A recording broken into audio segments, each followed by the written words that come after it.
শুধু দর্শক, জাতীয় মসজিদ বাইতুল মোকাররম এবং জিপিওর সামনে গুলিস্তান 0 পয়েন্ট পাশাপাশি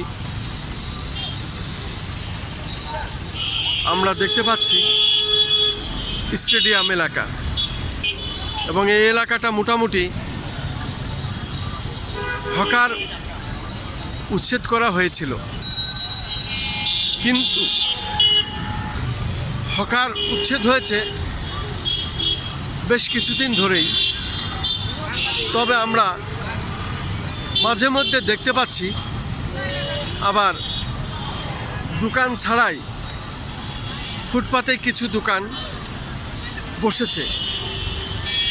এরা অস্থায়ীভাবে, কারণ তারা জানে যখন তখন আমাদের উঠে যেতে হতে পারে, তাই আমরা দেখতে পাচ্ছি কিছু কিছু এলাকায় ফুটপাতে আবার টুকটাক কিছু দোকান বসেছে, তবে উপরে তাদের কোনো ছাদ নাই বা ছাউনি নাই, তারা শুধু ফুটপাতেই বসেছে। এবং ফুটপাতেই আমরা দেখতে পাচ্ছি এই দোকানগুলো বসেছে, কিন্তু উপরে ছাউনি নাই, এইভাবে আপাতত বসেছে। তবে আমরা দেখতে পাচ্ছি বেশ কিছুদিন হলো এই হকার উচ্ছেদ করা হয়েছিল এবং ফুটপাতের দোকান থাকবে না, কিন্তু আমরা দেখতে পাচ্ছি কয়েকদিন হলো সীমিত পরিসরে তারা বসছে, কিন্তু উপরে ছাদ নাই, ছাউনি নাই, যে কোনো মুহূর্তে উঠে যেতে হতে পারে। এইভাবেই তারা ভয়ে ভয়ে কোনো রকম দোকানদারি করছে, যেহেতু রুজি রোজগারের ব্যাপার, জীবন জীবিকার ব্যাপার, তারা কি করবে, এই হলো অবস্থা। তা কি মোটামুটি কয়দিন এইভাবে উচ্ছেদ ছিল? এখনো আছে, কোনো রকম রিস্ক প্লেয়ার কি লাগাই, ও কোনো রকম রিস্ক নিয়ে, এই জন্য উপরে কোনো চাল নাই, ছাদ নাই, কিছুই নাই, যে কোনো মুহূর্তে উঠে যেতে হতে পারে। বেচা কেনাও তো কম, প্রচন্ড গরম, আমার পেটের দায় করতে হয়, পেটের দায় করতে হয় জীবন জীবিকার জন্য। কি নাম আপনার? আলামিন। আলামিন ভাই, কতদিন ব্যবসা করেন আপনি? এই জায়গায় 15 বছর। 15 বছর। আসলে ব্যবসা না করলে তারা কিভাবে চলবে, তাদের পরিবার ফ্যামিলি নিয়ে এইভাবেই তারা কথাটা বলছে। আসলে মূলত ফুটপাত সরকার উচ্ছেদ করেছে, তো তারপরেও তারা জীবন জীবিকার জন্য কিছুটা বসতে হয়, ভয়ে তারা আছে, যে কোনো মুহূর্তে তাদের উঠে যেতে হতে পারে। উপরে কিন্তু ছাদ নাই, উপরে কোনো চাল নাই, ছাউনি নাই, কোনো রকমভাবে তারা এভাবে ব্যবসা বাণিজ্য করছে, জীবন জীবিকার লক্ষ্যে এইভাবেই তারা কাজ করছে। আমি সেটাই দেখানোর চেষ্টা করছি।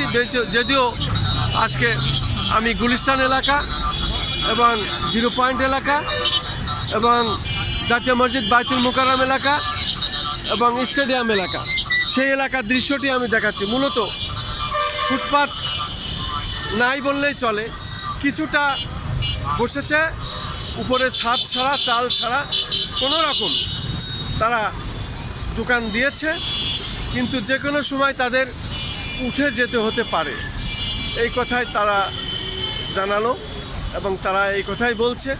আমি সেটাই ধারণ করলাম। মূলত তারা বলছে আমরা ভয়ে বসি, যেহেতু বসার কোনো সুযোগ নাই, তারপরেও ব্যবসা বাণিজ্য করার জন্য, জীবন জীবিকার জন্য কিছুটা আমরা যতটুকুন পারি বসি আর কি, যে কোনো মুহূর্তে আমাদের উঠে যেতে হতে পারে।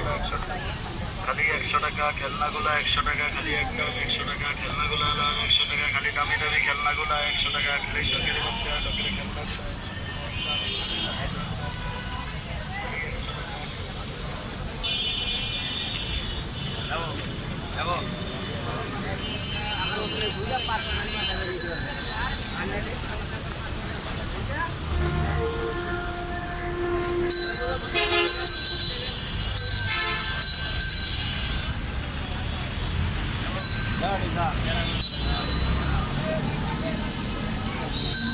মানে ফুটপাতে বসার কোনো নির্দেশই নেই, কোনো রকম তারা যাদের মতো বসতেছে এই আর কি। শুধু দর্শক, মূলত ফুটপাতে কিছুটা বসছে মানুষ, তবে তারা জীবন জীবিকার জন্য কিছুটা কাজ করছে, তবে যে কোনো মুহূর্তে তাদের উঠে যেতে হতে পারে। তারপরেও তারা ভয়ে ভয়ে তাদের কাজগুলো করছে, যেহেতু জীবন জীবিকার লক্ষ্যে।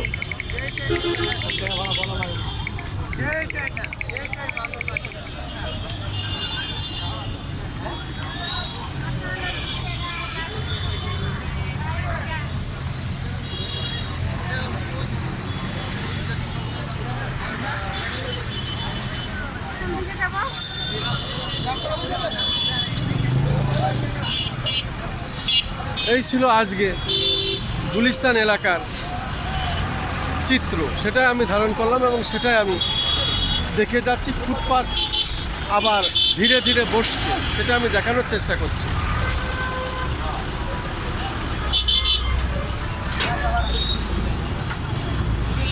সিন্ডিকেটে ভরা এলাকা, মোবাইলটা থাকতো না